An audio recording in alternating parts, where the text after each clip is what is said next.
तो अब हम आ गए हैं क्वेश्चन नंबर 21 पे, और ये बहुत ही शानदार क्वेश्चन है, बहुत ही अच्छा क्वेश्चन है। और देखते हैं इस क्वेश्चन को किस तरीके से हम करेंगे सॉल्व। एक बार क्वेश्चन को पढ़ते हैं। A bag contain 80 envelope which of which 30 are airmails and rest are ordinary. तो इसका मतलब हुआ कि 80 इन्वेलप हैं। आप यहाँ पर देखिएगा, हम एक एक करके चीज़ों को लिखते चलेंगे। 80 इन्वेलप हैं, जिसमें से अगर मैं बात करता हूँ एयरमेल और ऑर्डिनरी की, ठीक है जी। तो क्वेश्चन के अकॉर्डिंगली अगर हम चलते हैं तो हमें मिलता है 30 एयरमेल्स हैं, बाकी ऑर्डिनरी हैं। तो 30 एयरमेल्स हो गए तो 50 ऑर्डिनरी हो गए। अब ये दो पार्ट में डिवाइड हमने इसको किया। एक कहलाया स्टैम्प्ड और एक कहलाया अनस्टैम्प्ड। खाली अन लिख देते हैं यहाँ पे, एक स्टैम्प्ड और एक अनस्टैम्प्ड। आगे पढ़ते हैं बच्चों, ध्यान से पढ़िए। 48 are stamped, rest unstamped, there are 20 unstamped ordinary envelope. तो 20 अनस्टैम्प्ड ऑर्डिनरी। तो अगर वो ये कह रहा है कि टोटल 80 में स्टैम्प और अनस्टैम्प्ड जब भी हम डिवाइड करेंगे तो वो कैसे डिवाइड करेंगे, वो कह रहा है 48 जो है वो कैसे हैं, स्टैम्प्ड हैं। तो 48 स्टैम्प्ड हैं, तो इसका मतलब 32 अनस्टैम्प्ड हुए। ध्यान से समझिए, क्योंकि इसका जो सम होगा वो टोटल 80 होगा। तो अगर अनस्टैम्प्ड टोटल 32 है, जिसमें से 20 मेरे पास आ चुके हैं, तो 12 यहाँ पर आएंगे। अब देखिए, ये टोटल वैल्यू 30 थी, तो 30 में से 12 ये हैं, तो रेस्ट कितने होंगे। अगर हम बात करें 18 स्टैम्प्ड होंगे, अगर ये 20 है तो 30 ये होंगे। सब कुछ डिस्ट्रीब्यूट आप लोगों ने कर लिया। वो कह रहा है कि प्रोबेबिलिटी बताओ कि एट रैंडम एक इन्वेलप इसमें से चुना गया, तो वो एयर में अनस्टैम्प्ड होने की क्या प्रोबेबिलिटी है। तो अनस्टैम्प्ड होगा तो इन 12 में से कोई एक होगा, और आउट ऑफ कितने हैं, 80 आउटकम्स हैं। परसेंटेज में उसने पूछा है तो इंटू 100 कर देंगे। 20 से अगर हम इसको काटें, 20 से ये गया 5 पे, 4 3 जा 12 और 3 5 जा होता है 15। तो इसका आंसर जो रहेगा 15%। बहुत ही शानदार क्वेश्चन था। तो आप लोगों ने समझा इस क्वेश्चन को। ध्यान से इस क्वेश्चन को एक बार फिर से कीजिएगा घर पे बैठ के, तो आप इसको इजीली कर पाएंगे। Now I am coming to the next question, moving forward to the next question, that is question number 22। अब ये क्वेश्चन कैसा है, ध्यान से समझिए। एक क्लास में 100 बच्चे हैं, जिनमें से हर एक student at least 1 of the 2 subjects को लाइक करता है, जिसमें मैथ्स, ठीक है, 2 सब्जेक्ट्स को लाइक करता है। 80 student like maths, 75 student like chemistry. What is the probability that certain student like both the subjects. जब यहाँ पर हमें वो ये दे देना एटलीस्ट 1 का मतलब होता है कि हर एक बच्चा कम से कम कोई ना कोई सब्जेक्ट तो ले ही रहा है जिसको पसंद है। तो फिर सभी बच्चे कोई ना कोई सब्जेक्ट ले रहे हैं। तो हम ऐसे किसी भी क्वेश्चन को कैसे करते हैं, जो मैथ्स को लाइक करते हैं, आंसर कैसे निकलेगा, लाइक जो करते हैं किसको, मैथ्स। वो वैल्यू लिखिए आप, कितने हैं, 75। फिर केमिस्ट्री वाली वैल्यू भी लाइक की होनी चाहिए। केमिस्ट्री की वैल्यू कितनी है दोस्तों, यहाँ पर ये 80 है। मैथ्स की वैल्यू, केमिस्ट्री की वैल्यू 75 है। अगर वो कह रहा है कि एटलीस्ट, उसने ये वैल्यू बोली नहीं है, लेकिन यहाँ बोल रहा है एटलीस्ट 1 ऑफ 2, मीन्स सभी के सभी बच्चे, जो बोथ की वैल्यू होगी लाइक वाली, वो हम इसमें से सबट्रैक्ट करेंगे। तो ये हमें पता लग जाएगा कि एग्जैक्टली कितने स्टूडेंट्स हैं जो वो लाइक कर रहे हैं टोटल आउट ऑफ 100 स्टूडेंट्स में से सब्जेक्ट को। तो देखिए, ये 80 और 100 का सब्ट्रैक्शन देखें तो 20 माइनस का आता है। 75 में से 20 अगर हम सब्ट्रैक्ट कर दें तो रह जाता है 55। तो 55 जो हुआ वो कहलाया हमारा इस क्वेश्चन के लिए आंसर।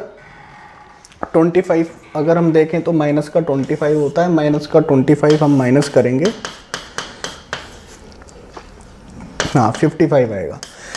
तो अब क्वेश्चन क्या था हमारा, क्वेश्चन पे आएंगे। What is the probability that certain student like both the subject. तो certain student like both the subject का मतलब हो गया, अगर हम इसकी बात कर रहे हैं तो कुछ एक डायग्राम हमने कुछ ऐसा बना लिया, वेन डायग्राम समझ के चलना। 55 स्टूडेंट लाइक बोथ, मीन्स जो इस कैटेगरी में भी हैं, जो इस कैटेगरी में भी हैं और जो हमारी फाइनल कैटेगरी में भी आएंगे। टोटल 100 स्टूडेंट्स हैं जिनमें मैथ की वैल्यू हमारे पास 80 है, आई होप 80 ही लिखा हुआ है, जिसमें केमिस्ट्री की वैल्यू हमारे पास 75 है।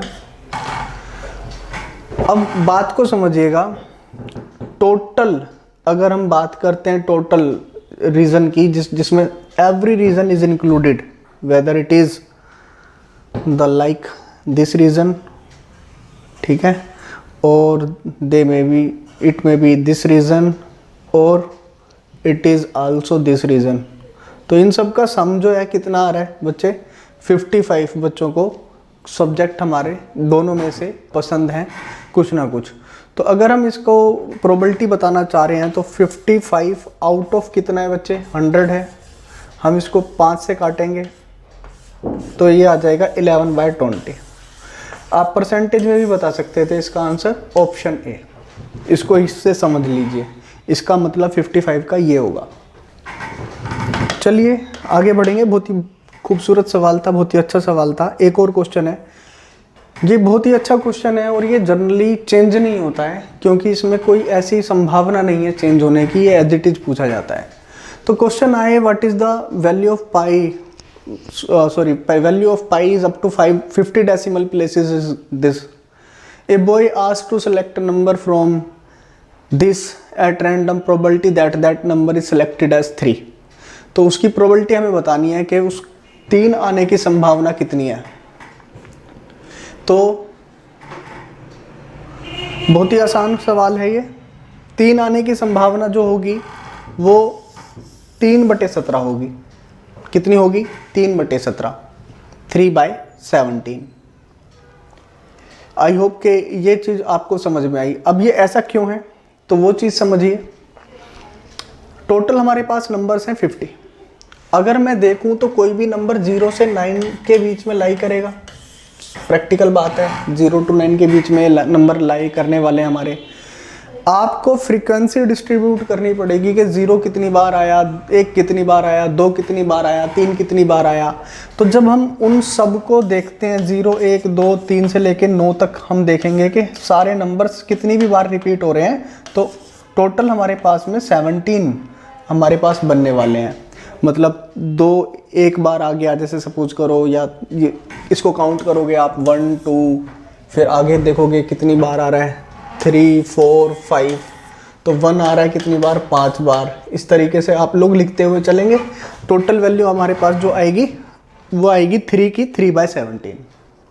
तो 3 के लिए आपको आंसर याद रह जाएगा। एग्जाम में क्वेश्चन जब भी आएगा आप डायरेक्ट इस क्वेश्चन को कर पाएंगे। नेक्स्ट क्वेश्चन है, देखिएगा। अब यहाँ पर एक हमें कंडीशन दी गई है और उस कंडीशन के अकॉर्डिंगली हमें काफ़ी सारे क्वेश्चंस को सॉल्व करना है। जैसे answer the following question based on the information given below. There are 4 teacher 6 students in a group, यानी टोटल 10 मेंबर्स हैं। आपको एक बात यहाँ पर समझ में आ गई, कितने मेंबर हैं, 10 मेंबर्स हैं। आगे, what is the probability that group of 3 has only teacher और ओनली स्टूडेंट। अब टीचर तो टीचर से आएगा, और के लिए अपन लोग प्लस करते हैं, मैंने आपको सिखा रखा था। तो हमें क्या चाहिए, 3, ग्रुप ऑफ 3 क्रिएट करना है। तो या तो वो इसमें से 3 आएंगे या फिर वो इसमें से 3 आएंगे। बोलो, एग्री करते हो? तो बिल्कुल आप लोग कैसे करेंगे, या तो वो 4 में से 3 आए जबकि टोटल 10 में से 3 आए होंगे, या फिर वो 6 में से 3 आए जबकि टोटल 10 में से 3 आए होंगे। ये प्रोबेबिलिटी हो गई। Favourable outcome, total outcome, favourable outcome, total outcome. एक बार इसको सॉल्व कर लेते हैं। 4C3 की वैल्यू कितनी होगी, देखो 4 होगी, आप लोग जानते हो। 10C3 को लिख देता हूँ, 10, 9, 8, 7 कैंसिल हो जाएगा, 3 और 2 नीचे लिखा जाएगा, प्लस 6C3 को लिख देते हैं 6, 5, 4, 3 से 3 कैंसिल हो जाएगा, 3 और 2 नीचे आएगा, और 10C3 की वैल्यू एग्जैक्ट ये रहेगी। तो इस वैल्यू को यहाँ लिखते नहीं है, ऐसे छोड़ देते हैं क्योंकि ये वैल्यू सेम आनी है। एक बार कैलकुलेशन कर लेंगे तो बात बन जाएगी। 3 से 3 पे चला जाएगा 2 से ये 4 पे गया और 4 से 4 कैंसिल हो गया। तो यहाँ पर अगर हम देखते हैं तो इसकी वैल्यू मिलती है मुझे 1/30 प्लस 3 2 जा 6, 6 से 6 कैंसिल हो गया, 5 × 4 है डिवाइड में। ये वैल्यू एज इट इज़ मैं लिख रहा हूँ, तो ध्यान से समझिए। 3 से 3 पे गया 9, फिर 2 4 जा 8, 4 से 4 कैंसिल हो जाएगा, 10 3 जा 30। तो 5/30 1/30 होता है 6/30, और 6/30 प्यारे बच्चों कितना होता है 1/5। ऑप्शन बी हो गया। मीन्स आपको ये कैलकुलेट करना है, ये कैलकुलेशन आपको आती है, इसको मैं आपको जो है अपने आप ही आप इसको करें कैलकुलेशन को। मेरा काम खाली यहाँ पे समझाने का है, और आप इस वीडियो को बार बार रोक के देखें। अगर आपको ये चीज़ें समझ में नहीं आ रही हैं तो आप इस चीज़ को बार बार रिपीट करके देखिए, क्योंकि वीडियो का सबसे बेटर एडवांटेज ये होता है कि आप उसको बार बार देख सकते हैं। What is the probability that group of 5 has the people from only 1 category, यानी 5 जो हों वो केवल एक ही कैटेगरी से हों। ग्रुप ऑफ 5 हमें चाहिए, तो हम इसी इधर ही आ जाएंगे, एक ही कैटेगरी के होने चाहिए। एक बार क्वेश्चन को भी पढ़ लेंगे क्योंकि हमारे पास, तो अगर 5 एक ही कैटेगरी के होने चाहिए तो या तो वो टीचर तो हो ही नहीं सकते, क्योंकि अगर हम बात करें तो हमें चाहिए 6 C5 और टोटल 10 में से 5 चाहिए। तो ये हुआ 6 आएगी इसकी वैल्यू। इसको सॉल्व कर लेते हैं। 10 9 8 7 6, 5 से 5 एक कैंसिल हो गया, 5 4 3 2। तो देखो 6 से 6 कैंसिल हो गया। आगे 4 2 जा 8, आगे 5 2 जा 10, आगे 2 से ये गया 3 पे, 3 से ये गया 3 पे। तो मेरे पास नीचे जो रह गया 3 2 और 7 रह गया 1/42। अगर कैलकुलेशन में हमने कोई गलती नहीं करी है तो इसको दोबारा लिख लेंगे 6C5 और 10C5। एक बार ऑप्शन मैच कर लेते हैं।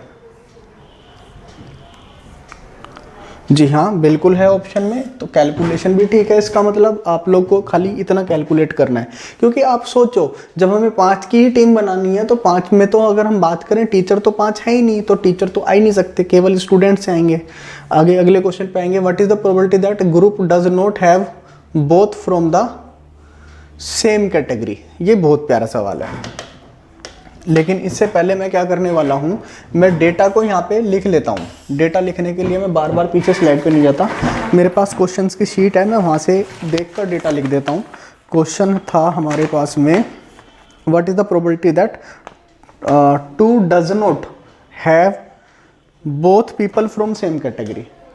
ठीक है, तो हमारे पास 4 तो टीचर है और 6 स्टूडेंट्स हैं। ठीक है जी, अब समझिएगा, अगर कभी भी वो आपसे पूछता है ये प्रोबेबिलिटी बताओ कि दोनों सेम कैटेगरी से नहीं है, both people from the same. Both people का मतलब अब यहां पर इसने ये होगा कि नंबर ऑफ सेलेक्टेड पर्संस कितने रहने वाले हैं, 2। कितने रहने वाले हैं, 2, क्योंकि ग्रुप ऑफ 2 बनवा रहे हैं।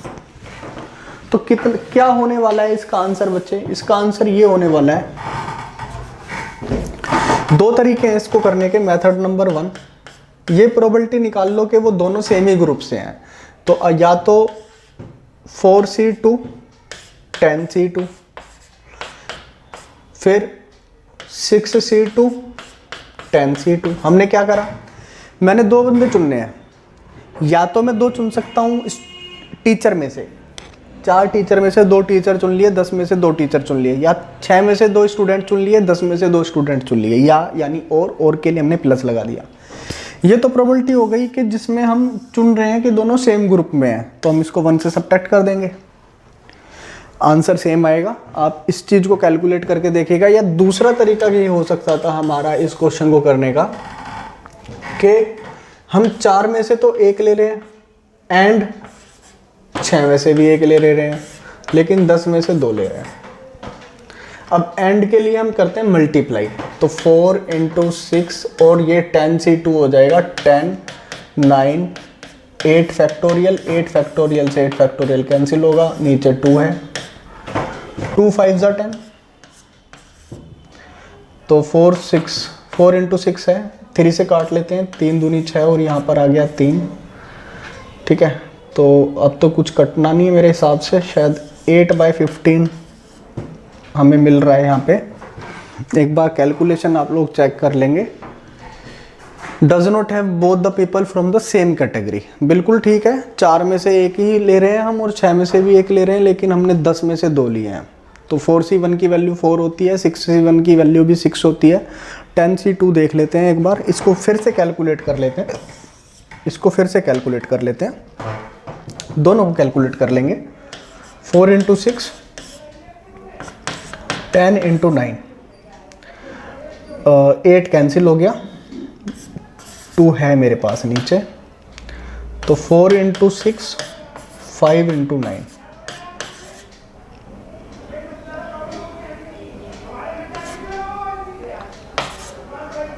आगे 8/15। जी हाँ, इसका करेक्ट आंसर प्यारे बच्चों 8/15 होगा। कहीं ऑप्शंस में गड़बड़ है, आप इस चीज़ को समझ लीजिए। आपको इसी तरीके से करना है क्योंकि छोटा तरीका वही है। अगर आप इसको इस तरीके से करते तो यहाँ लिखते 4 × 3, 2 से 2 कैंसिल हो जाता /2। 10c2 की वैल्यू अगर हम देख रहे हैं तो 10c2 की वैल्यू हमने यहाँ पर लिखी हुई है 5 × 9 45, 6 5 4 से 4 कैंसिल हो गया 45, 10c2 है यहाँ पे भी। एक बार इसको भी देख लेते हैं, पता लग जाएगा हमारे तरीका हमने कहाँ पे कुछ अगर गड़बड़ की होगी तो आपको भी पता लग जाएगा कि पेपर में कैसे करना है। यह हुआ 6/45,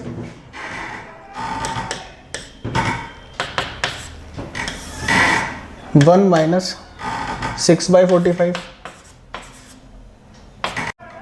15/45, 15 और 6 होते हैं 21। तो हमें जो आंसर मिलने वाला है 45 - 21/45, 21 4 25 45 बटे में ये। अगर हम इसको 3 से कट करें तो 3 8 = 24 और ये 15 आ गया। देखिए मैंने दोनों तरीके आपको करा दिए, दोनों मेथड से हमने आंसर निकाल लिया। हमें ऑप्शंस में नहीं मिलता है। इससे कंक्लूजन ये निकलता है कि ऑप्शंस में कहीं कुछ गलती रह गई, शायद टाइपिंग मिस्टेक है। तो जहाँ से हमें कंफर्म हो गया कि अगर एग्ज़ाम में करना होगा तो आइदर दिस वे और दैट वे, ये जो चॉइस है वो आपकी है। तो आप इसको किसी भी तरीके से कर सकते हैं, चूज़ आपको करना है। नेक्स्ट क्वेश्चन पे चलेंगे, क्वेश्चन नंबर 27 पे। बार बार देखिए दिक्कत आती है तो कहीं पूछिए, ठीक है। What is the probability that a random person is selected is a student. अब स्टूडेंट तो स्टूडेंट से ही आएगा, 6 स्टूडेंट हैं, एक ही स्टूडेंट है, 10 में से कोई एक लिया, 6/10 हो गया, बहुत इजी क्वेश्चन था। 3/5 हो गया, ये तो कुछ था ही नहीं, है ना, बिल्कुल बेसिक क्वेश्चन था, हलवा क्वेश्चन एकदम, बस परोसो और खा लो, कुछ ऐसा था। तो ऐसे ही क्वेश्चन आते हैं आपके कॉम्पिटिटिव एग्जाम्स में, अच्छे से आपको करना रहेगा कोई भी क्वेश्चन। अब आएंगे हम अगले क्वेश्चन पे। नेक्स्ट क्वेश्चन हमारा बहुत ही अच्छा है। नेक्स्ट क्वेश्चन नंबर हम पहुंच गए हैं क्वेश्चन नंबर 28 पे। तो ध्यान से समझेंगे।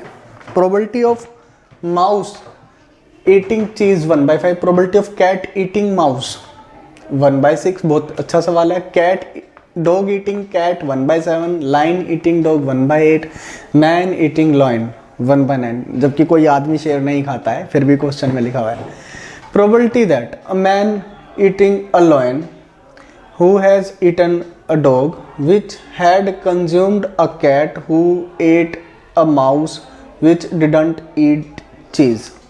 तो इसमें यहाँ पे लिखा हुआ है which didn't eat cheese, तो यहाँ पर जो वैल्यू आएगी वो वैल्यू आएगी 4/5। कितनी वैल्यू आएगी? 4/5, क्योंकि ईटिंग चीज की दे रखी है, माउस ईटिंग चीज, माउस विच डिडंट ईटिंग चीज हो जाएगा 4/5। Now what you will do, just 4/5, 1/6, 1/7, 1/8, 4 2 8। ठीक है, समझ में आ रहा होगा आप लोगों को कि मैं यहाँ पर क्या कर रहा हूँ। अगर हम इसको देखें तो 30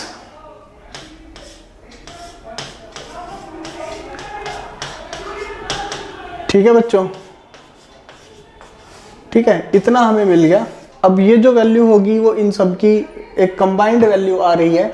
आगे अगर हम बात करेंगे, हमें इस क्वेश्चन को अगर पेपर में आगे इसको कंप्लीट सॉल्व करना है तो फिर हम इसके बाद देखेंगे कि कौन सी ऐसी वैल्यू है जो हमें 7 से यहाँ पर कटेगी, और 7 से कटने वाला जो डिनोमिनेटर होगा वो आप मोस्ट लाइकली उसको आप करेक्ट करके आएंगे। डिपेंड ये करेगा हमारे पास में जो नंबर होगा वो यहाँ पर देखें तो 6 से भी कट रहा है और ये 7 से भी कट रहा है। ठीक है, तो अगर हम नज़र दौड़ाएं अपने बी ऑप्शन पे तो ये वैल्यू है जो इसके 6 से भी कटती है और 7 से भी कटती है। तो शॉर्ट ट्रिक आपको शायद पता लग गई है कि ऐसे किसी क्वेश्चन को किस तरीके से करना है एग्ज़ाम के अंदर। ऑप्शन बी में आपको आपका आंसर मिल गया।